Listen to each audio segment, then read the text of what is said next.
on this edition of Somerville Neighborhood News.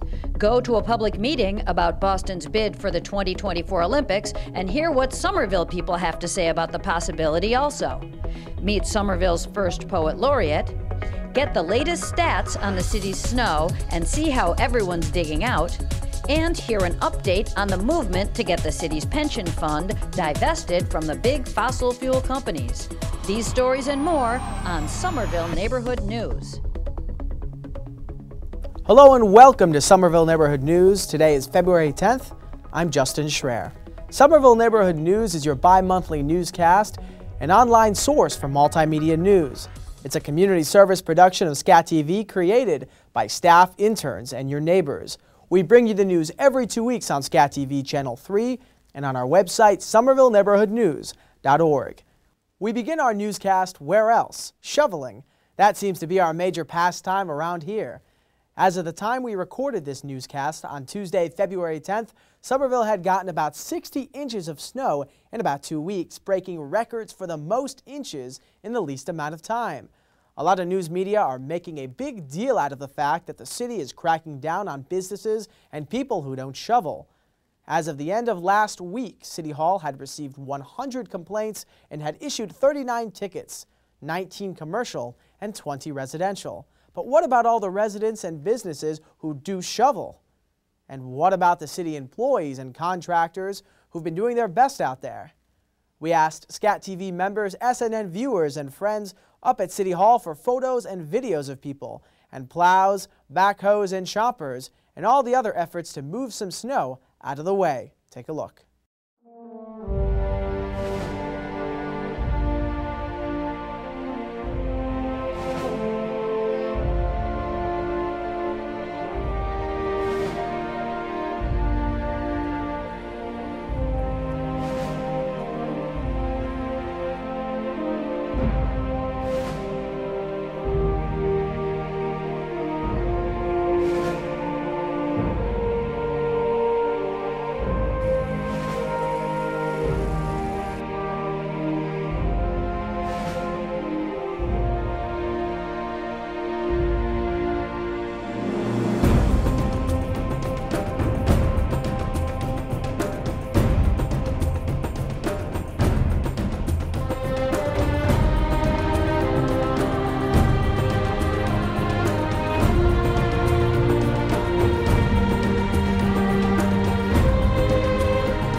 Thanks to everyone who contributed their photos and videos. We've got their names at the end of the newscast. So where does all the snow end up?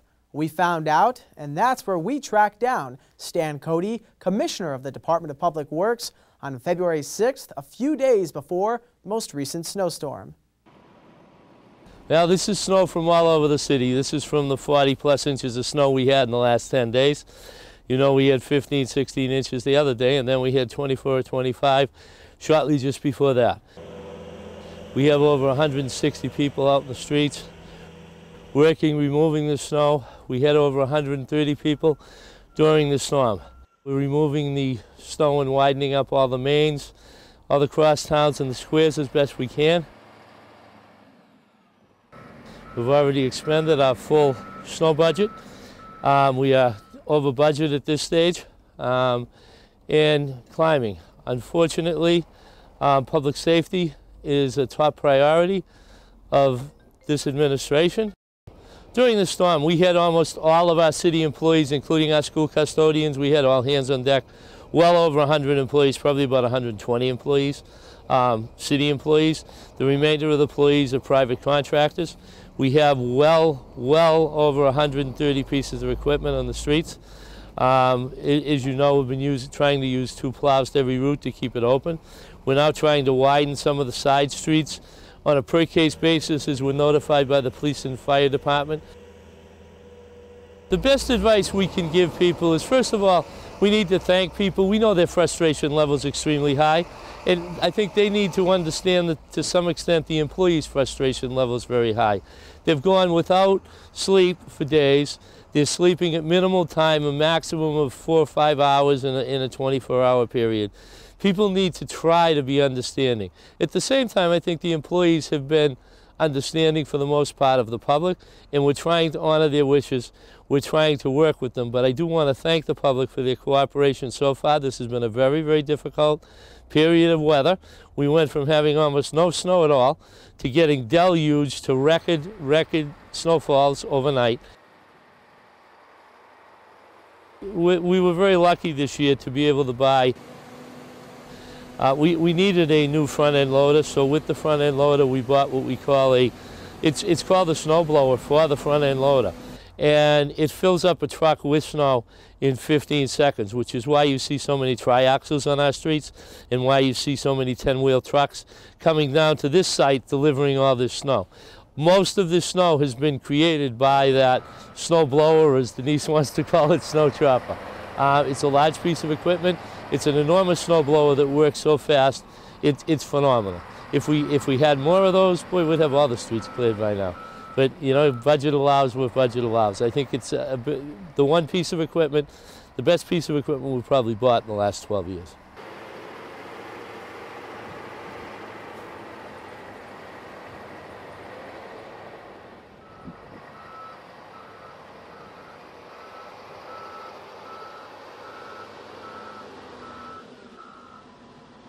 As of February 6th, snow removal had cost the city and taxpayers almost $1 million. I'm sure that figure is higher by now. City Hall also wanted us to relay this advice. When possible, neighbors should try to share driveways to get cars off the road and allow for faster snow removal from the streets. Residents should clear the exhaust vents on their homes and make sure their smoke and carbon monoxide detectors are working and have batteries.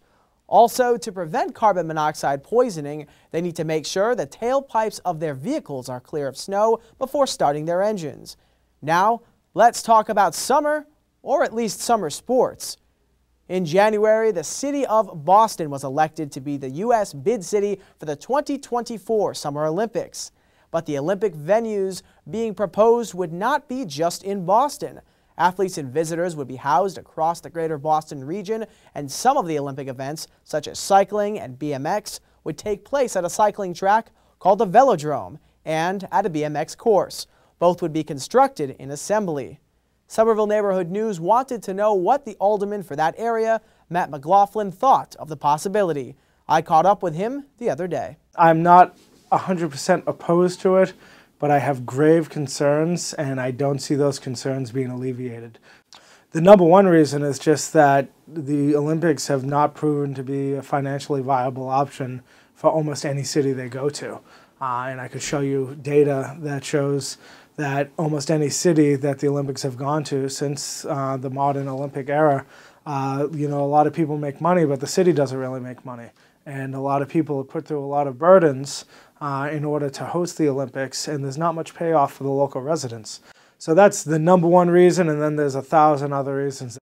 They build these stadiums and these fields everywhere, and then they leave and it's never used again. So Assembly Square is like our money pot. It's the place where we have the most open space to become a commercially viable tax base in the city. And they want to build this cycle track, which will be used once, and we'll never really find a good use for it. I lived in Atlanta for a while in the 2000s after they had the Olympics in '96, and a lot of residents that I met down there told me, one, that it was a huge intrusion on their lives, that their civil liberties were at times violated. There was displacement. People were moved from the places where they previously lived in order to host the Olympics, and that they have this, Olympic Village, which was supposed to bring in a lot of tourism. And as someone who lived there and toured there, the Olympic Village and the Olympic Garden was a distant second to the Coca-Cola factory and the aquarium and any number of other things that the point being is that the Olympics did not bring people to Atlanta. They're not going to bring people to Sochi, and a place like Boston. I wonder why we're even considering Boston. And just one last thing I would say is that I looked up. I didn't instinctively say I'm against the Olympics. I researched it, and I looked up, what are the benefits and what are the cons? And there were a massive number of cons, and the only benefits they had were these superficial ideas that, the Olympics are fun, it's a great thing, world stage, no tangible evidence, no proof that it's actually going to help. It's just a really cool thing. And they even had an Olympic official say, it's like, how can you put a price on the Olympics? And I tell people, it's like, unless I'm getting a gold medal, I can definitely put a price on the Olympics because it's going to come and go and leave us behind. We spoke to Alderman McLaughlin hours before the first public meeting about the Olympic bid. We're here in Boston tonight at the Suffolk University Law School, where local residents have gathered to share their thoughts about the upcoming 2024 Boston Olympic bid. It was almost like a boxing match. Members of the Boston 2024 Olympic Committee, Boston city officials, and over 100 residents squared off on February 5th in the first of 9 meetings to discuss the city's Olympic bid. We want to hear from you under any circumstance of how you feel about this game so we can make a better decision going forward. So thank you all for just participating. Members of the 2024 committee showed slides and made speeches to try to convince the crowd that the Summer Olympics would be great for the city of Boston. The forward-thinking, proud, indomitable spirit of the people. This is the heartbeat of Boston. Hosting the Olympic Games has to fit acutely into that conversation. If we as a community establish where we would be in 2030, the question really is, how does the Olympics fit into that conversation? And if the Olympics don't fit into that conversation, I'm not sure it's a good thing for us to pursue. Boston Mayor Marty Walsh also addressed the crowd, promising that the February 5th meeting was only the first of many. Members of the audience asked questions and made comments about infrastructure, traffic, programs for youth, and other matters. How does the water transportation, do you envision that helping alleviate some of the traffic concerns that people have? Do you have a vision yet, or even a first draft, of what the picture will look like for youth programs and legacy programs of the games? It would be better off and would be moving forward if we bring all those work, or we bring all the infrastructure, or we bring all those good plans with the Olympics. So please, as a good Bostonian, let's keep that Olympic come forward. Thank you for coming. But many of those attending are opposed to the games, like Debbie Sokolar of Quincy. And I'm very concerned that the bidding process, even in addition to the actual Olympics coming here, both of those amount to enormous distractions from enormous need. Affordable housing and infrastructure improvements and better schools and housing the homeless and so on, many needs really deserve the attention of our community's leaders instead of having people get tied up putting together events like this. Bostonian Paul Simmons is also worried. I don't think that the city's infrastructure can support it, either financially or physically. But Diva Hirsch, also from Boston, backs the bid. I am for the Olympics, and I think part of that comes from being from Atlanta and seeing what an amazing experience hosting the Olympics was for the entire city. It really provides a deadline for communities to increase their infrastructure capabilities, and so clearly there are things that are needed in Boston, but I think that hosting the Olympics would provide a deadline for these things to come to fruition. With 8 other public meetings still to come, a divided public plus other meetings with communities, whether the Olympics will be in Boston is anyone's guess. For Somerville Neighborhood News, I'm Justin Schreier. Somerville Neighborhood News wanted to see what Somerville residents thought about the possibility of the Olympics coming to town. Kayla Malmalak spoke to people at a recent Somerville High School girls hockey game. Thanks, Justin. Talk of the Olympics coming to Boston in 2024 have been heating up. If it does in fact take place, some of the competitions will take place right here in Somerville. I spoke to some of the residents and you will never believe what I found out. What do you think about the Olympics coming to Boston in 2024? I think for the economy it might be great, but for the people that live here, I don't think it's good. I mean, right now, even looking at the issues with the subway, how are you going to get people from one venue to another? I think it would be very exciting. However, I am concerned about the price tag. If somebody could guarantee that we wouldn't be left with white elephant stadiums and a huge price tag, I think it would be a great thing to do. Pros and cons. I am a little concerned, be a little crowded, so hopefully they can spread out some of the venues over to like Harvard, Tufts, and that type of area. I think in theory it's a good idea. We could probably use the the boost to the economy, but I just don't know if it's feasible. After watching the last couple of days with the snow and kind of the traffic and the problems with the T, I don't know if we could have the proper transportation. In Somerville, I'd be in favor of it. It would be okay. I wouldn't mind it there. It's close to home. I could walk. I think it'll be great, and I think it'll be great for the kids in the city to actually see the Olympics and have something close to home. Everything's pretty accessible in Somerville.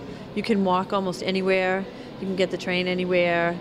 I worry about parking, driving because I live there, but other than that, I think it would be amazing. Definitely, I'd actually leave for 2 weeks. Really? I wouldn't want to be here. Wouldn't want to be anywhere around here. Would you buy tickets to any of the games, and if so, which ones are you interested in? Oh, definitely. Summer Olympics, anything. I would go see anything. If it was something I could get to and get tickets to, I'd go to any event. And my kids would too, they'd love it. I would definitely have my kids involved, and I have 3 children, so I would like them to see that. I mean, it is a once-in-a-lifetime thing, and there's certainly a novelty to it, but again, it's just the cost and, what the aftermath of it. To learn more about the bid, check out the Boston 2024 website, 2024boston.org. To read about why No Boston Olympics opposes the matter, go to its website, nobostonolympics.org. Now let's hear what's in this week's edition of the Somerville Journal.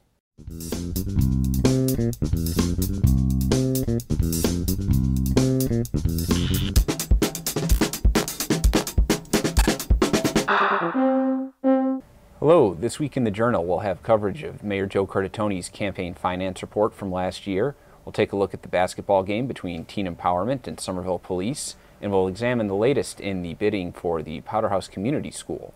You can find all of this at somerville.wickedlocal.com. Follow us at VilleJournal on Twitter, and get in touch with me at datkinson@wickedlocal.com or 617-629-3385. Now an update on a story we did last August. As in other cities and institutions across the country, there's a move to push Somerville to sell off or limit its investments in companies dealing in fossil fuels, such as oil, coal, and gas. Hundreds of residents signed a petition, and the Board of Aldermen voted a resolution supporting divestment. Has it happened yet? There was a meeting the other day at the library. News Director Jane Regan went to check it out. On January 29th, the Fossil Free Somerville Coalition hosted a luncheon for city employees at the library. The objective? To share information about the growing divestment movement and to try to convince members of the fund to support it. Last year, the group launched a petition that made a request. Divest from the top 200 publicly traded fossil fuel companies within the next 5 years and not reinvest in those companies. And we ask for the top 200 companies because these companies control the majority of the oil reserves in the ground that's controlled by publicly traded companies. The Board of Aldermen supported the idea, but the decision lies with the Somerville Retirement Board, a committee that follows the advice of its fund managers. Presenters at the luncheon used financial arguments. Actually, the fossil fuel companies, when you divest from them, turns out that sometimes you do better than if you didn't divest. This is the fossil fuel index that was just created, fossil-free index, I should say, U.S. And in 2014, they outperformed the S&P by 1.5%. A Somerville resident from the green investment firm Trillium Asset Management noted that divesting is not just an environmental decision. There's two things that you look at when you're managing a portfolio, obviously the performance, but also the risk, and that divesting can considerably improve the risk characteristics. A former deputy fire chief added his support. Given what we know about climate change now, how secure is anybody's future? Hundreds of institutions have divested or plan to, and cities are slowly getting on board, according to Fossil Free Somerville. In terms of actually taking their investments out of fossil fuels, no one has done it yet. There have been a number of cities that have passed resolutions in support of divestment, a number of other cities that are looking into the process. Seattle and San Francisco are among the ones that are closer to actually doing it, but no city has actually fully divested. Ultimately, this is the decision of the Somerville Retirement Board whether to divest or not. So since last summer, we've been working closely with them, talking about investment, trying to convince them to do it. Obviously, it's a bit of a slow process because they want to do their due diligence, make sure they know what they're getting into and what they're doing. So we're continuing to work with them on that and also reach out to residents and workers to ask the Retirement Board to do that. Why does former city employee and author Patricia Wild support divestment? I'm a city resident. I love this city, and I want to be a part of it once again, doing groundbreaking work. But most of all, I'm here because I'm a grandmother, and we're talking about my grandchildren's future, their air, their water, their ability to live on blessed Mother Earth. Not too many people turned out for the Fossil Free Somerville luncheon, but the argument sounded pretty convincing to me. Will the city's pensioners and will the Somerville Retirement Board decide they agree? And will they divest from those 200 top fossil fuel companies? We'll keep following this story.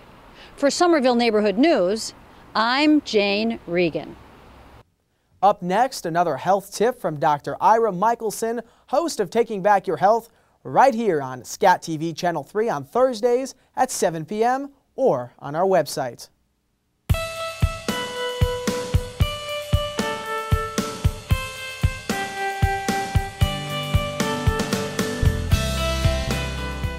Hello, I'm Dr. Ira Michelson for the Health Minute. I want to talk to you today about the importance of getting your children vaccinated against measles. As everybody's heard by now, there's been a small outbreak in California, specifically in Disney World, of measles. This could have been prevented with a greater vaccination rate. The vaccine has been around since the 70s. It's safe. The link to autism really has been debunked.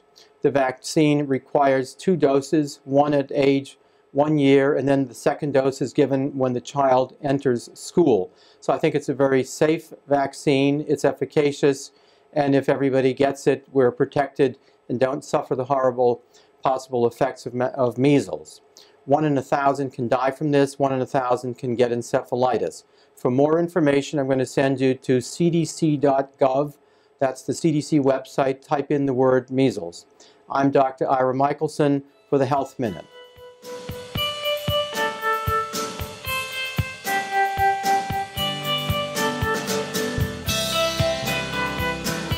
To find out more, go to the CDC webpage, cdc.gov/measles/cases-outbreaks. We end with a profile of the city's first ever poet laureate, Nicole Tres Dutton. Reporter Laura Onyeho spent some time with her here in Somerville and at a gathering of poets in Boston. I'm really excited to be the Poet Laureate, and I think it's particularly, it feels like a really interesting and wonderful challenge being the first Poet Laureate. It seems to me that all of the folks that I've talked to, the mayor and all of the people in the Arts Council, are really committed to having this be a supported and successful laureateship. So this is it's an honor, and it's very exciting. After I graduated from graduate school, I was able to teach college, and so I was able to teach composition classes in college, and then teaching the MFA program, which I love. You know, for me, it's a treat and a privilege to be able to sit with people who are actually really invested in their own growth as a writer, and to have those kinds of very intensive conversations with them. We have a really great poetry community in Boston, so this is a great, lovely place to be a growing young poet. Just a wealth of resources and individuals and institutions that are available to support that. Close your eyes. There are so many barcodes. I think it's important to remember that poetry is meant to be spoken, it's meant to be sung. Some of us, in slow flannel mornings, rising with breadcrumbs in our beards and the rind of whatever moon stalled within our paper wasp mouths while we searched for our brushes and nouns. Some of us do not feel like our familiar selves. We are houses filled with someone else's furniture. I enjoy reading the poems. Sometimes I'm able to perform them, sometimes I'm invited to perform them, which feels really different from reading. And I was at the Martin Luther King Day event here in Somerville. That was a really beautiful event. Lots of talent in Somerville. Kids came and were playing. Several orchestras played, it seemed to me dancers, you know, so a really beautiful event. I did a poem called Miles and Diz, which is an older poem that I've written, and I read it because I had read a really great interview with Martin Luther King Jr., and he talked about how blues was, you know, the first spoken language, and then jazz was the elaboration. Not knowing the upper registers, you play what I play, an octave lower, and so we travel together. Stomping the first thing I want to do is I want to implement a program, an apprenticeship program, so that youth have an opportunity to have workshops and tutelage in poetry. The trick of everything is finding the trick in it. That's what Ma says. Multiplication tables have tricks. Butterfly stroke, new schools, so does church. Find the game in it, then find the way to win. I've read her book a few times, used it to teach, and that's a long way to say it was really nice to just see her reading from it and her warm presence and just hearing some random behind the scene approaches. So write a list of images for the word gray, you know, and then I just feel like it just gets things going in a different way. Like, I'm an accessible person, you know, and I'm really interested in working with people to get things accomplished. So if people have ideas, I'm open to that. You know, if people want to invite me to come into the classroom, or they have a notion that they want to invite other poets to come to where they are or to set up events, we can make that happen. Well, that's it for tonight. We'll be back on February 24th at 7 p.m. on Channel 3. In the meantime, you can watch and read our news stories at somervilleneighborhoodnews.org. And check out our Facebook page, SCATV SNN. Share your favorite segment or send us a tweet at SCATV SNN. We welcome you to get involved with Somerville Neighborhood News, become a reporter, or just send in your ideas. Call us at 617-628-8826 or email us at news@scatstvsomerville.org. I'm Justin Schreier. Thanks for joining us, and see you around the neighborhood.